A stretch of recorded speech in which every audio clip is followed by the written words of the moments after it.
Olá, essa é mais uma edição do CB Saúde no Ar, disponível também em todas as plataformas digitais, TV, podcast e redes sociais. Lembrando que o CB Saúde é uma realização do Correio Brasiliense e TV Brasília. Você pode participar interagindo nas lives do Correio no Facebook, Twitter ou YouTube. Eu sou Carlos Alexandre e a gente recebe hoje a psicóloga e diretora de atenção à saúde, Larissa Polejac.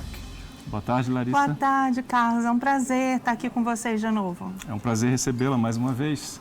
Eu gostaria de começar direto na pesquisa da UNB. O que vocês identificaram nos estudos que vocês fizeram? Então, a UNB está com várias pesquisas, né?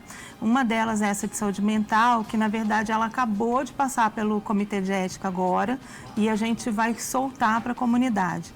O que a gente tem identificado com outros estudos e também no dia a dia, né, na demanda?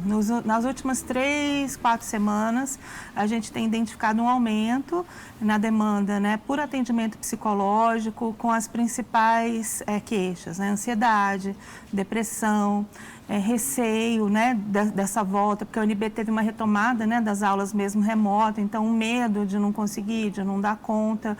A gente tem identificado um aumento no uso abusivo de álcool e outras drogas, isso ao longo, né, da pandemia.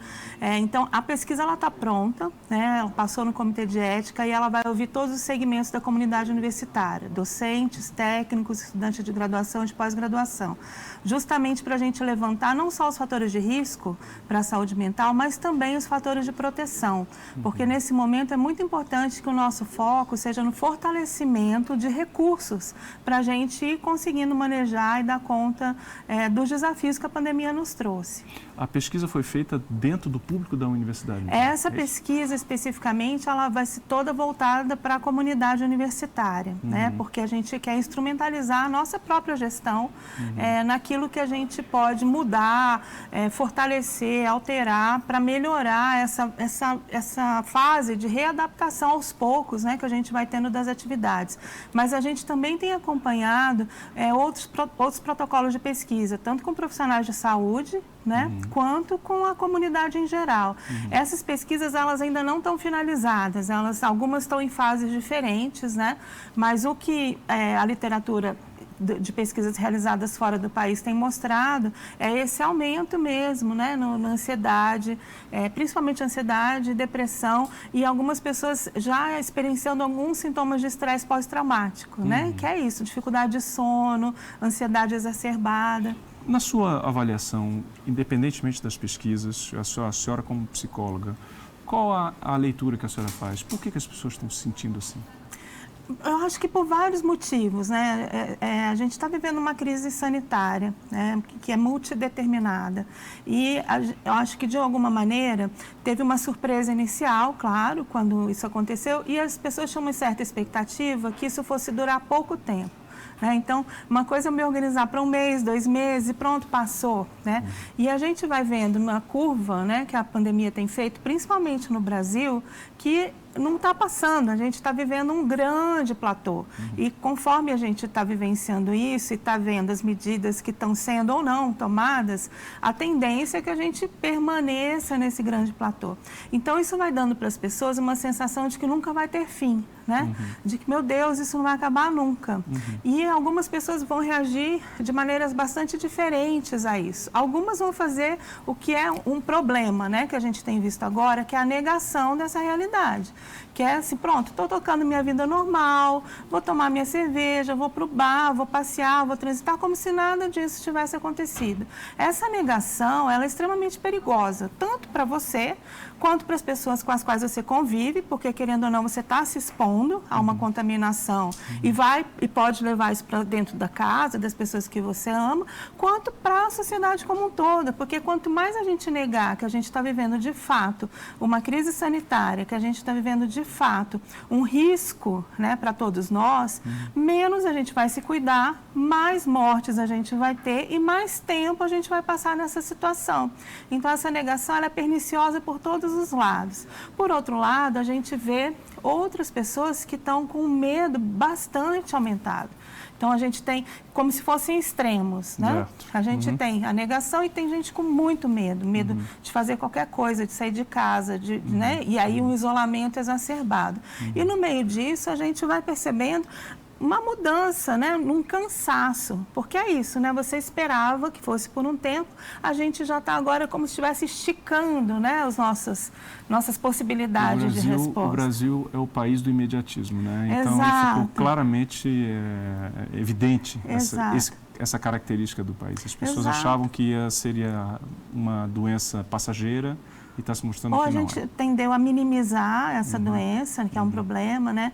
E para o caso dessa pandemia especificamente, qualquer epidemia, né? Mas no caso dessa especificamente, a gente precisa compreender a lógica de processo. Que tem coisas que a gente precisa fazer em cada fase dessa epidemia, né? E quando a gente não faz aquilo que precisa ser feito naquela determinada fase, a gente vai estendendo esse prazo, né? Então, nessa fase que a gente está, que é da transmissão sustentada, comunitária, com alto índice de transmissão, todos os manuais, todos os especialistas têm o tempo todo recomendado. O momento agora é de distanciamento. O momento agora... Por quê? Quanto a gente se distancia, a gente diminui a chance de circulação do vírus, né? A senhora falou em vários, nessa sua primeira resposta, a senhora falou em vários pontos que eu gostaria de detalhar um pouquinho. Tá bom, Carlos. O primeiro deles a senhora falou que tem isso, a pandemia ela tem diferentes impactos nas pessoas, né? Eu queria que a senhora falasse um pouquinho como é que a pandemia bate, dependendo do perfil da pessoa. Como é que ela, pela sua experiência, e que a senhora tem visto, como é que ela chega para um estudante, como é que ela chega para uma criança que precisa voltar para a aula e não está indo à aula, como é que ela chega para um idoso? Qual é o relato que a senhora tem e a orientação nesses casos? Sim, é muito importante a gente entender que, além, né, do momento de vida, vamos dizer, ser estudante, idoso, adulto, né, a gente precisa entender que a gente tem vários fatores que vão interferir na nossa forma de lidar com uma questão ou outra. Então, um dos fatores é a rede de apoio que a gente tem, né, social, com quem a gente conta. O outro fator é a gente ter desenvolvido ao longo da nossa história, né, a capacidade de encontrar respostas diante de obstáculos. Então, tem várias questões que vão influenciar.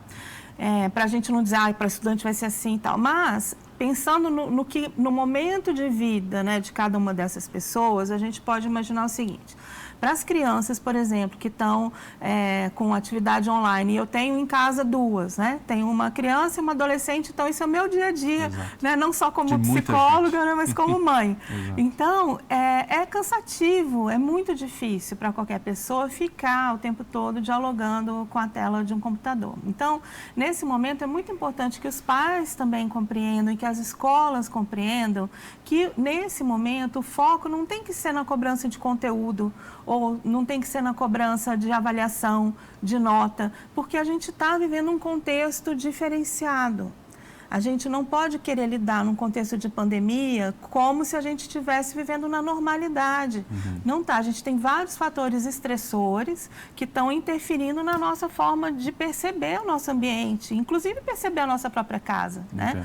Então, nesse momento, é hora da escola e dos pais entenderem que é muito importante que a criança se sinta acolhida nos sentimentos dela, que converse sobre isso, que tenha uma flexibilidade no prazo, na entrega de trabalho, que os trabalhos sejam trabalhos mais lúdicos, que chamem a atenção, que seja mais gostoso de fazer. Mas a senhora percebe essa consciência no ambiente educacional? Não, eu acho que não. Eu acho que não. E eu acho que não só no ambiente educacional, porque eu acho que o ambiente educacional também está tendo que se reinventar. Sim. É um convite a gente repensar várias coisas, né? Todos nós. A pandemia tem feito esse convite para nós de ressignificar muitas coisas, né?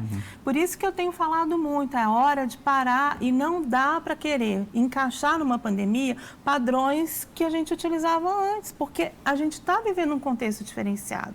Então, a gente precisa ter flexibilidade e capacidade de fazer leitura dessas relações, né? De certa forma, isso tem uma relação com o negacionismo que a senhora citou, né? Quer dizer, o negacionista é exatamente aquele que insiste em querer achar que a vida vai voltar ao normal, quando não vai. Porque nada está acontecendo, né? Vamos cobrar igual, porque a criança... A única diferença é que ela está tendo aula online. Não é a única diferença. Ela está sem, né, entrar em contato com os amigos, ela está sentindo a tensão em casa, muitas famílias tiveram impacto econômico, né? Muitos pais estão muito mais estressados, enfim, tem todo um contexto que a gente precisa considerar. Para o adolescente, a mesma coisa. Né? Então, o adolescente, que é uma fase da vida onde esse contato social é fundamental, poder sair com a turma, poder ir no cinema, poder encontrar, mesmo que eles sejam, né, de uma geração mais, que já utilizavam antes o celular e tal, mas a restrição, né, não poder fazer isso gera um impacto muito importante. De novo, não é hora de cobrar nota, pensar em vestibular, ou em Enem, ou em PAS, ou em sei lá o quê. Né? É importante, eu tenho falado muito isso, nesse importante, o nosso foco deve ser a nossa sobrevivência física, tomando todos os cuidados, e o nosso cuidado emocional para que a gente vá dando conta aos poucos dos desafios que a pandemia tem nos trazido. A questão da ansiedade, né, que a senhora comentou, e da necessidade de ter um processo durante essa pandemia. A pandemia nos obriga a seguir vários processos. Sim. A senhora sabe muito bem que o poder público, ele está dividido. Houve uma divisão, de uma forma geral, grande divergência, enorme divergência, uma parte defendendo o isolamento e até medidas mais rígidas, e por parte do governo federal uma medida muito mais, como eu vou dizer, branda ou mesmo negacionista. Exatamente. Por que não dizer? A senhora acha que essa divergência, esse clima contribuiu para a ansiedade? Sem dúvida alguma. Sem dúvida alguma. Se a gente for comparar outros países, né? Porque assim, todo mundo teve de alguma maneira, né? Maior parte do mundo, com exceção de raríssimos locais, né? Teve que lidar com a pandemia. Que diferença que a gente vai percebendo, né? Um dos fatores que fez diferença na forma como um povo, né? Uma nação lidou melhor com aquilo foi a liderança, né, seja política, seja científica, né? E o lugar onde isso mais funcionou, vamos dizer assim, é onde essas duas coisas andaram juntas, aonde o governo acatou o que a ciência mostra, o que as evidências mostram e tomou medidas de cuidado, de proteção, compreendendo justamente esse processo, né, da epidemia, o que era necessário em cada momento e agiu. Quando a gente tem uma situação onde a ciência fala uma coisa, o poder público fala outra, e mesmo dentro do poder público você tem um falando isso, outro falando aquilo, isso gera uma tensão muito grande, né? É como se a gente estivesse vivendo uma realidade paralela. Então isso aumenta a ansiedade, porque você não sabe quem você escuta. Se você vai escutar o especialista que está vindo aqui falar, se você vai escutar aquele líder com o qual você se identifica e a quem você segue de alguma maneira, né? Ou se você vai escutar, ou você não vai escutar ninguém, vai falar, não quero saber disso. Do grupo o WhatsApp, né? Com um monte de fake news, que é outro problema que a gente tem, né? Ou você não vai escutar ninguém, vai fazer a técnica da avestruz, desligar tudo, falar, não está acontecendo nada, não estou vivendo isso, vou viver minha vida normal. No fundo, as pessoas estão desamparadas, estão vulneráveis. Né? Muito. Quanto menos coordenação a gente tem, mais desamparo a gente tem e mais impacto na saúde mental a gente vai ter. Então, é muito importante que a gente crie, né, informações que tenham um fundo confiável e que a gente tenha uma linha de coordenação. Então, tanto é que em qualquer lugar do mundo, né, em saúde pública, quando a gente tem uma situação dessa, né, de emergência sanitária, de pandemia, uma das primeiras coisas a ser feitas é um plano de contingência. Né? Foi o que a gente fez na Universidade de Brasília. O que é um plano de contingência? Você organiza as respostas, né? Você entende em que momento que nós estamos nessa epidemia, quais atores que devem agir nesse momento e o que cada um tem que fazer. Isso passa para a comunidade uma mensagem clara do que eu posso fazer agora. Quando eu entendo o que eu posso fazer agora, mesmo que tenha tido um agente externo, né, que tenha bagunçado a nossa vida, vamos dizer assim, mas quando eu entendo, eu retomo para a minha vida a autonomia, a capacidade de eu tomar decisões e fazer escolhas. E isso diminui a ansiedade. Uma das coisas que mais aumenta a nossa ansiedade é a gente não saber o que fazer, né? Você ficar lá, meu Deus, o que eu faço, né? Se eu fizer isso, se eu fizer aquilo. Então, é muito importante. Um outro ponto que a senhora tocou também é o brasileiro... Você não me chamar de senhora não, cara. Desculpe. Então você. Fica melhor, mais fácil para mim, inclusive, também. É verdade. Acabamos com as formalidades. Exato.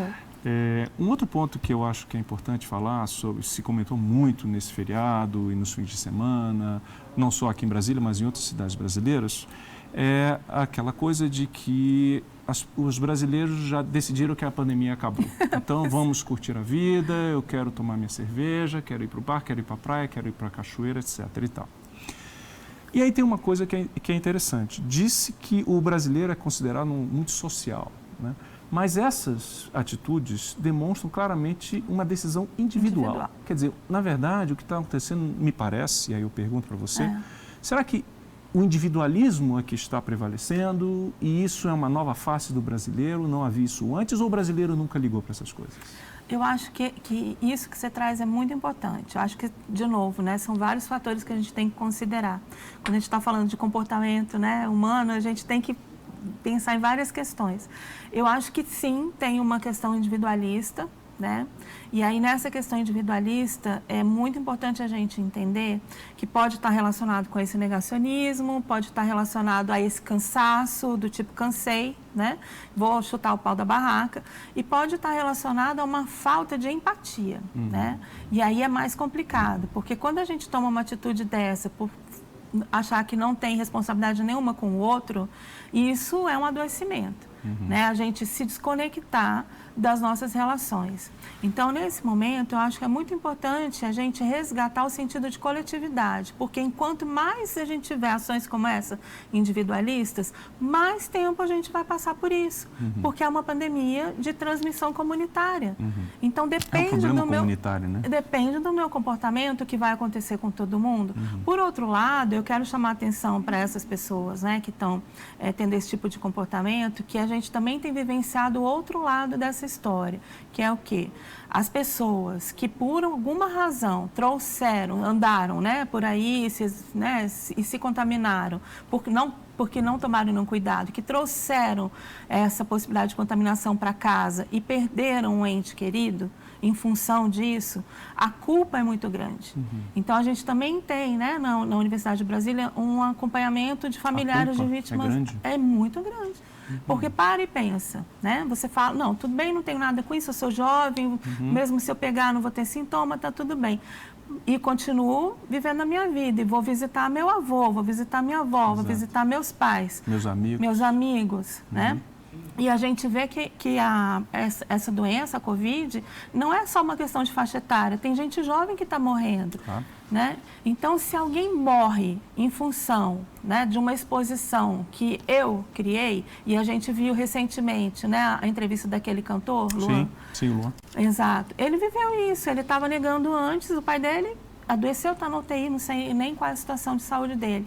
Mas é um sentimento de culpa, né, de responsabilidade, porque fui eu que gerei aquilo. Entendo.